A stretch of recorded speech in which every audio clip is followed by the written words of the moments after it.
நேரத்தில் இறைமறையினுடைய ஒரு ஆயத் கத் அஃப்லஹ மன் ஸக்காஹா வ கத் ஹாப மன் தஸ்ஸாஹா என்று சொல்லக்கூடிய அந்த இறைமறையின் வசனங்களை ஓதிக்கொண்டே வருகிறார்கள்.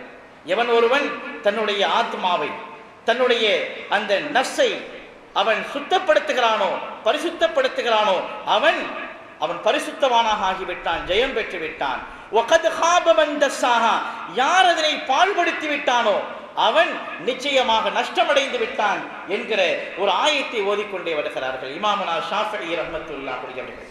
இந்த நேரத்தில் சுஃபியானு சௌரி ரஹ்மத்துல்லாஹி அலைஹி அவர்கள் மாபெரும் ஞானவானாக, அதே சமயத்தில் மிகப்பெரிய ஞான மேதையாகவும் சட்ட மேதையாகவும் இந்த சுஃபியானு சௌரி, ஆன்மீக பேரரசராக திறந்த அதே சுஃபியானு சௌரி பெரும் ஹதீஸ் கலை வல்லுநராகவும் சட்டக்கலை வல்லுநராகவும் இந்த சுஃபியானு சௌரி அவர்கள் அங்கே வருகிறார்கள். அவர்கள் இந்த ஆயத்தை கேட்ட மாத்திரத்தில் ஒரு விஷயம் அவருடைய கல்விலே ஓடுகிறது. வகத் ஹாப மன் தஸ்ஸாஹா, யார் தன்னுடைய நஃப்ஸை பாழ்படுத்தி விட்டானோ அவன் நிச்சயமாக நஷ்டமடைந்து விட்டான். இங்கே அல்லாஹ் ஜல்ல ஜலாலுஹு வ தஆலா தஸ்ஸாஹா என்று சொல்லக்கூடிய, தஸ்ஸா என்று சொன்னால் பாழ்படுத்தி விட்டான். இந்த தஸ்ஸா என்கிற வார்த்தை ஒரு சுத்தமான அரபியை போன்று தெரியவில்லையே என்கிற எண்ணம் அவர்களுக்கு ஏற்படுகிறது. அரபுல இலக்கிய ரீதியில் குர்ஆன் இருக்கிறதே, குர்ஆன் இலக்கிய நயம் வாய்ந்தது. அதாவது சாமானியமான அரபுகள் அல்ல, நாம் பேசக்கூடிய வளமையான சொற்களை காட்டிலும் இலக்கிய நயம் வாய்ந்த குர்ஆனில் தஸ்ஸா என்கிற வார்த்தை எப்படி வந்தது?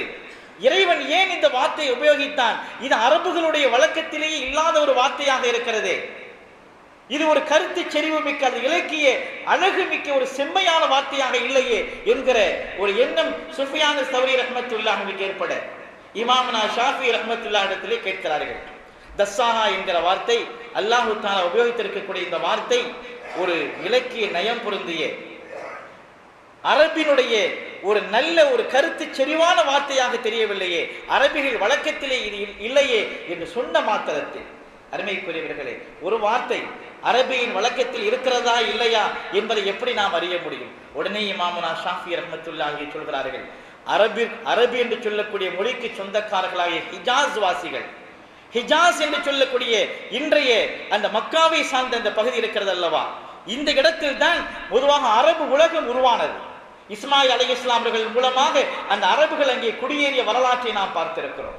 எனவே அரபுகளுக்கு மூலமொழியாக இருக்கக்கூடிய அந்த ஹிஜாஸ் வாசிகள் இருக்கிறார்களே, காலத்தினுடைய அந்த நிலைப்பாட்டில் தங்களுடைய கஷ்டங்களினாலும் சூழ்நிலைகளாலும் உலகெல்லாம் சென்று அவர்கள் பறந்து விடுகிறார்கள். அங்கங்கு சென்று அவர்கள் பரவி வாழ்ந்து வருகிறார்கள். அப்படி சென்ற ஒரு கூட்டம், ஹிஜாஸிகளில் ஒரு கோத்திரம் சூடானிலே சென்று அவர்கள் குடியமர்ந்தார்கள். இமாமுனா ஷாஃபிஈ ரஹ்மத்துல்லாஹி உடனே பதில் சொல்றாங்க. கேட்ட கேள்விக்கு அந்த ஐயத்திற்கு தெளிவுபடுகிறார்கள். அந்த நிமிடத்தில் சொல்கிறார்கள், ஒரு கூட்டம் ஹிஜாஸில் இருந்து எழுந்த கூட்டம், அவர்கள் சூடானிற்கு சென்று அங்கே குடியமர்கிறார்கள். அங்கு சென்ற அந்த மக்கள், சூடானில் வாழக்கூடிய இந்த ஹிஜாஸினுடைய அந்த மக்கள் அரபு மொழியை காப்பாற்றக்கூடிய, மொழியின் மீது பேர் ஆவல் கொண்ட ஒரு அற்புதமான மனிதர்களாக இன்றும் வாழ்ந்து வருகிறார்கள். அவர்கள் ஏதாவது ஒரு பொருளை, இமாமுனா ஷாஃபிஈ ரஹ்மத்துல்லாஹி சொல்றாங்க, ஏதாவது ஒரு பொருளை பூமிக்கு கீழால் மறைத்து வைப்பார்களேயானால் அதற்கு தஸ்ஸா, அவன் மறைத்து வைத்தான் என்கிற வார்த்தையை இன்றும் உபயோகப்படுத்துகிறார்கள். ஒரு பொருளை பூமிக்கு அடியில் மறைத்து வைத்தாலோ அல்லது நாசமாக்கி விட்டாலோ அல்லது பாழ்படுத்தி விட்டாலோ அதற்கு தஸ்ஸா என்கிற வார்த்தையை சூடானிலே வாழக்கூடிய இந்த ஹிஜாஸினுடைய மக்கள், அரபிக்கு சொந்தக்கார இந்த மக்கள் இன்றும் பழக்கப்படுத்துகிறார்கள், பரிபாஷையில் உபயோகிக்கிறார்கள் என்கிற தகவல்களை இமாம் சுஃபியானு சௌரி இடத்தில் சொன்ன மாத்திரத்தில் சுஃபியானு சௌரி அவர்கள் இமாமுனா ஷாஃபிஈ ரஹ்மத்துல்லாஹி அவர்களை கட்டி ஆற தழுவிக்கொண்டு, உங்களை போன்ற ஒரு மேதையை நான் வாழ்வில் காணவில்லை என்று சொல்கிறார்கள். இப்படியாக இந்த உலகில் சர்வ ஞானத்திலும் கரை கடந்த, எல்லா விதமான நிலைகளும் உன்னதமான நிலை அடைந்த இமாமுனா ஷாஃபிஈ ரஹ்மத்துல்லாஹி அலைஹி அவர்களுடைய இந்த புனிதமான நினைவை, அவர்களை நினைந்து பார்க்கக்கூடிய, நினைவு கூறக்கூடிய இந்த தினத்தில் அவருடைய வழிமுறைகளை நாம் பின்பற்றுவதற்கு கடமைப்படுகிறோம். மதுஹபுகள் என்று சொல்லக்கூடிய அந்த புனிதமான வழிமுறைகள் நம்மிடையே ஒற்றுமை ஏற்படுத்தக்கூடிய ஒன்றாக இருக்க வேண்டுமே தவிர நம்மிடையே பிரிவினை ஏற்படுத்தக்கூடிய ஒன்றாக இருக்கக்கூடாது.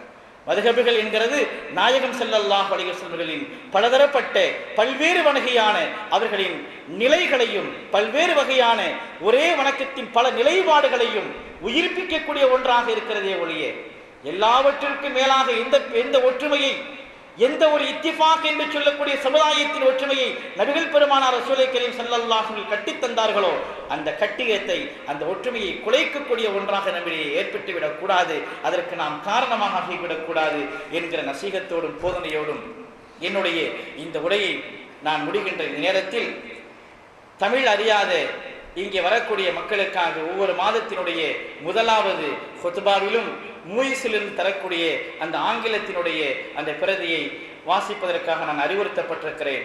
எனவே இமாம் ஷாஃபி ரஹ்மத்துல்லாஹி பற்றிய இன்றைய மூயிஸினுடைய அந்த ஹுத்பாவினுடைய பேருரையை உங்கள் முன்னால் தருகிறேன். Dear blessed congregants, let us strengthen our piety towards Allah subhanahu wa ta'ala by performing all of His commandments and avoiding all of His prohibitions. Seek knowledge in order that we can enhance our level of piety to Almighty Allah subhanahu wa ta'ala.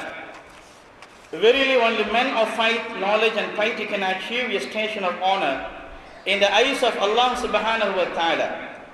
Allah revealed in Surah Al-Imran, verse 18, Shahidallahu annahu la ilaha illahu wal malaika wa ulul ilmi qa'iman bil qist la ilaha illahu wal azizul hakim. Allah bears witness that there is no God but He, and so do the angels and those possessed of knowledge, maintaining His creation with justice. There is no God but He, the mighty, the wise. My fellow congregants, let us today together reflect upon the struggle. Let us today together reflect upon the struggle of one of our scholars who has sacrificed his heart, soul and wealth in his search of knowledge. He is none other than Muhammad bin Idris bin Al-Abbas bin Uthman ibn Shafi, or more commonly known by the name of Imam al-Shafi rahmatullahi alayhi. It is common knowledge that Imam al-Shafi is the founder of the Shafi school of thought, mazhab, being one of the jurisprudential school of Ahl Sunnah wal Jama'ah that is popular in this region and subscribed to by the majority of our Muslim population in Singapore. In his youth, Imam al-Shafi grew up in a religious environment and learned the Al-Quran since a very young age. In fact, Imam al-Shafi completed memorizing the Al-Quran before he reached the tender age of 7 years old. Initially, Imam al-Shafi spent most of his time memorizing Arabic poetries and qasida. However, Allah opened his heart and bestowed upon him the love of fiqh, a branch of knowledge related to the rulings and legal aspects of Islam, ranging from matters of worship, mu'amalat, chapters on commercial transaction, etc., munaqahat, chapter on marriage and others. According to the narration of Imam Nawawi in his book Al-Majmu', it is recorded that Imam al-Shafi rahmatullahi alayhi at his young age spent most of his time and effort learning Arabic literature and history before embarking on the study of fiqh later on in his life. One of the attributes of this change happened during an occasion when he was reciting poetry while he was riding with another man. The man commended, "It is not appropriate for you to recite poetry. Would not it be better if you studied fiqh instead?" Those words had a major impact on Imam Shafi rahmatullah alayhi. Since then, he rechanneled his time and energy towards the study of fiqh. My beloved congregation, there are many lessons that we can learn from the life story of Imam Shafi rahmatullah alayhi. One important lesson is for us to inculcate the culture of religious consciousness in our children at a very young age. Provide them with sufficient and balanced religious knowledge, teach and instill in them the love of Al-Quran. This responsibility definitely has to begin from us as parents. At the same time, it is a duty incumbent upon us to deepen our own religious knowledge, irrespective of our educational background. It is an obligation for us to improve the knowledge of our faith, whether we are a general worker or a professional. In reality, anyone who wishes to perform any good deeds or action, particularly in matters of religion, his efforts will be made easy by Allah towards achieving it. let us first reflect upon the hadith of Rasulullah sallallahu alaihi wasallam, which means when Allah wishes good for someone, He bestows upon him the understanding of the deen. Hadith narrated by Imam Bukhari and Muslim rahmatullahi alayhi. My respected congregants, just as Imam Shafi, with his superiority and ability in the knowledge of the Arabic language, has given him the edge and advantage in the understanding the meaning of Al-Quran and Hadith, we should equally take advantage of and use the worldly knowledge which we possess, such as that of geography and science, to give us a better sense of understanding and reflection of our religion, particularly in appreciating the greatness of Allah's bountiful creations. Related to this, while we teach our children the command of the English language, mathematics and science in school, we should also relate this knowledge to the appreciation of our faith, including the importance of contributing back to our society and to our religion using the knowledge that we have acquired. My blessed congregant, another aspect that we can emulate from the experience of Imam Shafi rahmatullah alayhi is his character of steadfastness and persistence in his search of knowledge.